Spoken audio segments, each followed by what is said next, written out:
کتنے سال سے؟ نمازی پکا ہے یا نہیں؟ 40 سال سے نمازی۔ حذیفہ بن یمان نے کہا وَلَوْ مُتَّ عَلَى غَيْرِ فِطْرَةِ الْإِسْلَامِ، اگر اس نماز پڑھتے پڑھتے تجھے اللہ موت دے دے تو حالت کفر پر مرے گا، اسلام پر نہیں کرے گا۔ استغفر اللہ، اللہ ہمیں حالت اسلام پر موت دے۔ یہ کیوں ہے حالت کفر پر موت؟ آپ نے سوچا نماز ایسے ٹھک ٹھک 4 رکعتیں 3 منٹوں میں پوری ہوگی، اللہ اکبر، سجدہ ہے اطمینان نہیں ہے، رکوع ہے اطمینان نہیں، 2 سجدوں کے درمیان کوئی دعا ہی نہیں ہے۔ اللہ ہمیں ایسی نماز سے محفوظ کر۔ نبی صلی اللہ علیہ وسلم نے عصر کی نماز کیا کرتا ہے؟ بس ایسے جان بوجھ کے تیز تیز نماز پڑھتا ہے، یا نماز پڑھتا ہے تو جلدی پڑھتا ہے۔ یہ وہ علامت ہے جو نبی صلی اللہ علیہ وسلم نے نامینیٹ کر کے فرمایا یہ منافق کی علامت ہے۔ اب کیا خیال ہے، مجھے ڈرنا چاہیے یا نہیں؟ کیونکہ اللہ پاک کہتا ہے ان المنافقین لفی الدرک الاسفل من النار، منافقوں کو اللہ جہنم کے سب سے نچلے گڑھے میں رکھے گا۔ اللہ مجھے آپ کو محفوظ کرے۔ کتنا خطرناک عمل، کتنا خطرناک عمل ہے۔ نبی علیہ الصلوۃ والسلام کی احادیث میں سے ایک اور نشانی منافقین کی، فرمایا وہ تو عام حدیث ہے جو آپ نے سنی، لیکن یہ پوائنٹ چھپا ہوا کہ منافق کی یہ پہچان کہ وہ ظاہری طور پر آپ کو کہے گا میں آپ کا خیر خواہ ہوں، اندر سے آپ کا خیر خواہ نہیں ہوگا۔ یہ ہر جگہ ہے، یہ ہر جگہ ہے۔ ظاہری طور پر بھی جی میں آپ کا خیر خواہ ہوں، حقیقت میں اس کو تکلیف بھی دے رہا ہوتا ہے۔ ظاہری طور پر اس کو کہتا ہے یہاں سودا بھی کرو آپ کا خیر خواہ، اندر سے خیر خواہ نہیں ہے۔ مشورہ کوئی اس سے آ کر لے لے، مشورہ ایسے دے گا، اپنی اولاد کو ویسا مشورہ نہیں دے گا، یہ منافق ہے۔ لوگوں کے ساتھ دھوکھی اور مکاری اور فراڈ بازی کرے گا، سمجھتا ہے مجھے کوئی نہیں دیکھتا۔ لوگوں کے ساتھ لین دین میں گڑبڑ کرے گا، کہے گا کوئی نہیں دیکھ رہا۔ حقیقت میں جہاں جس ادارے میں کئی ملازم ہوں، کیونکہ جہاں ہم پڑھاتے ہیں بہت ملازم ہیں، 45-50 تک تو ہے، وہ بعض دفعہ کچھ چیزیں دیکھنے کو آتی ہیں کہ ہم خیر خواہ ہیں، وہ خیر خواہ نہیں ہوتے۔ جب تک آپ کام کر رہے ہیں، آپ کی دکان چمک رہی ہو، جی ماشاءاللہ بہت اچھا ہے، بہت اچھا ہے، بہت اچھا ہے، ڈوب جائیں پھر پیٹھ میں پیچھے کہتے ہیں بڑا سمجھایا سی تو سمجھ نہیں آتا۔ وہ بیچارہ غلط کر رہا ہے، اس کو تنہائی میں نہیں بتایا، پھر اس کو جا کے جب ڈوب گیا پھر اس کو کہا دیے تھے، اس کی خوشی میں ماشاءاللہ چودھری صاحب کیا بات ہے، دل میں کہتا ہے اتنا اونچا کیوں چڑھ گیا، انہوں عزت اتنی ملنی نہیں چاہیے۔ کوئی کسی کو تحفہ دے رہا ہو، کوئی کسی کو تعاون کر رہا ہو، کسی کی ذات سے کسی کو نفع پہنچ رہا ہو، یہ پہلے روکے گا، خبردار انجنی روکنا چاہیے تھا، انہوں روکو، حالانکہ خود نفع نہیں دے رہا ہوگا۔ یہ منافق کی پہچان۔ آپ کے اس معاشرے میں منافق کی پہچان یہ ہے، 2 رنگی چھوڑ، یا رنگ ہو جائے، یا سراسر موم ہو جائے، یا سراسر سنگ ہو جائے۔ منافق کی پہچان یہ ہے، وہ آپ سے گراؤنڈ پر پیچھے گراؤنڈ میں بیٹھ کر آپ کے خلاف سازشیں کرے گا، میدان میں آپ کے سامنے ٹکر میں کھڑا ہو کے آپ سے ٹکر نہیں لے سکتا۔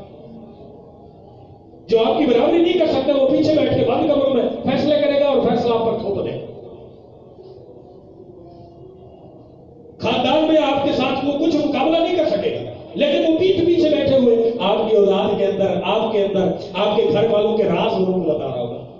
یہ منافق ہے، اور یہ نفاق ہم آج معاشرے کے اندر پایا جا رہا ہے۔ بھائی بھائی کا خیر خواہ نہیں، دوست دوست کا خیر خواہ نہیں، اپنا کلیگ اپنے کلیگ کا خیر خواہ نہیں۔ حالانکہ ایک سیدھی سادی بات ہے، میرا کلیگ ہے، میرے ساتھ ڈیوٹی کرتا ہے، میرے ساتھ ہے، وہ اپنی تنخواہ لیتا ہے، میں اپنا تنخواہ لیتا ہوں، وہ اللہ اس کو اپنا رزق دیتا ہے، مجھے اللہ اپنا رزق دیتا ہے، وہ میری کھا سکتا نہیں، میں اس کی کھا سکتا نہیں۔ لیکن پھر بھی ہم اس مرض میں ہیں کہ ہمارے اندر یہ نفاق اس قدر بڑھ چکا ہے کہ ہم اس کو کوئی گناہ سمجھتے ہی نہیں ہیں، اور ہم یہ سمجھتے ہیں کہ یہ ہماری چلاکی ہے، یہ ذہانت ہے اور یہ فطانت ہے۔ یہ جی بندہ بڑا فاسٹ ہے، یہ فاسٹ کا معنی یہ نہیں ہے کہ یہ بڑا نیک ہے، یعنی بہت بڑا فراڈ اور بہت بڑا دھوکہ باز ہے۔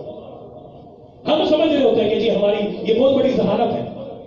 نہ یہ کوئی ذہانت نہیں، بڑا ماڑا بندہ جانے بارے یہ تو سرکار دیتا جائے جی بہت بڑا پاس نہ ایسا لوگ کہتے ہیں نا جی عام روٹین میں مولانا صاحب جی تسی نا جو بالکل زیادہ ہی سیدھے دنیا چ رہن واسطے مولانا صاحب کچھ تو پھر تھوڑا جی تے ڈنگا ہونا پہلا نو نو نو بالکل آپ مکمل اگر سیدھے ہیں اس حال پر فوت ہو جاتے ہیں میں قرآن اور حدیث کی دلائل کی بنیاد میں کہہ رہا ہوں انشاءاللہ ادھر سے آپ کی آنکھ بند ہوگی ادھر اللہ آپ کو جنت کے نظارے کروا دے گا آپ سیدھے سیدھے رہے بھائی میں اشارہ تو آپ کو لوگ آپ کو دھوکہ دے جاتے ہیں لوگ آپ کو پاگل کہتے ہیں لوگ آپ سے پیسہ لیتے ہیں فراڈی کر دیتے ہیں پیسہ کہیں کا لیا کہیں لگا دیتے ہیں کہیں کی بات ہے کہیں پہنچا دیتے ہیں یہ ساری چیزیں ہمارے معاشرے میں ہو رہی ہے اور بکثرت ہو رہی ہے اور اللہ کیا فرماتا ہے فی قلوبہم مرض ان منافقین کے دلوں میں بیماریاں ہیں یہ کسی کو خوش نہیں دیکھ سکتے کسی کو اچھا نہیں دیکھ سکتے کسی کا اچھا لباس نہیں دیکھ سکتے کسی کے اچھا اسٹیٹس نہیں دیکھ سکتے کسی کو کھاتا پیتا نہیں دیکھ سکتے اللہ فرماتا ہے فی قلوبہم مرض ان کے دلوں میں بیماری ہے اے پیغمبر پھر تو دعا کر فزادہم اللہ مرضا اللہ اس بیماری کو اور بڑھا دے ولہم عذاب علیم بما کانوا یکذبون یہ قرآن کو نبی کے فرمان کو سچا نہیں مانتے ہیں اللہ فرماتا ہے ان کے لیے دردناک عذاب اللہ کے نبی صلی اللہ علیہ وسلم کی ایک دعا نبی صلی اللہ علیہ وسلم دعا مانگا کرتے تھے اللہم طہر قلبی من النفاق اللہ میرے دل سے نفاق کو دور فرما دے وعملی من الریا میرے عمل میں ریا نہ ہو یہ بھی نفاق ہے اللہ اس سے مجھے بچا لے وعینی من الخیانہ اللہ میری آنکھ خیانت سے بچا لے یہ جی دوست ہے کتنے ایسے شہروں کے اندر ہیں گاؤں کی طبیعتوں کے اندر یہ حقیقت ہے ہم نے دیکھا گاؤں کے ماحول کے اندر بھی اور اس کی طبیعتوں کے اندر بھی یہ بات ہے کہ وہاں نفاق کم ہوتا ہے یہاں تو یہ جی لاہور ہے یہ جی کسی نے کچھ دیکھا ہی نہیں میں کہتا ہوں جی یہ لاہور ہے ہر ہی بندہ اندر سے اور اوپر سے اور شہر کے اندر اور بڑا نفاق ہوتا ہے اور بڑے فراڈی ہوتے ہیں اور بڑے مکار ہوتے ہیں ظاہری طور پر آپ کے خیر خواہ ہوں گے یہ اس شہر کا نام نہیں یہ تو ایک جملہ ہے تمام شہروں میں آپ جائیں ایسا ہوگا اللہ تعالیٰ ہمیں آپ کو اس سے محفوظ کر رب العالمین سے دعا کریں اللہ مجھے آپ کو نفاق کی تمام علامات سے محفوظ کر اللہ یہ بہت خطرناک عمل ہے اللہ تعالیٰ ہمیں کیا کر دے ظاہری طور پر جیسا ہو اندرونی طور پر بھی اللہ ویسا اللہ ہم بڑے گنہگار ہیں ہمارے ظاہر اور باطن کو بھی جیسا کر دے اپنے ساتھوں کے ساتھ اپنے ملازموں کے ساتھ اپنے ٹیم کے ساتھ اپنے ان پڑوسیوں کے ساتھ اللہ بالخصوص اپنے مسلمان بھائیوں کے ساتھ جو کلمہ پڑھتے تیرے نبی کا اور تیرا اللہ ہمیں ان کے ساتھ دھوکے باز نہ اللہ مجھے آپ کو عمل کی توفیق نصیب فرما دے واسطہ الحمدللہ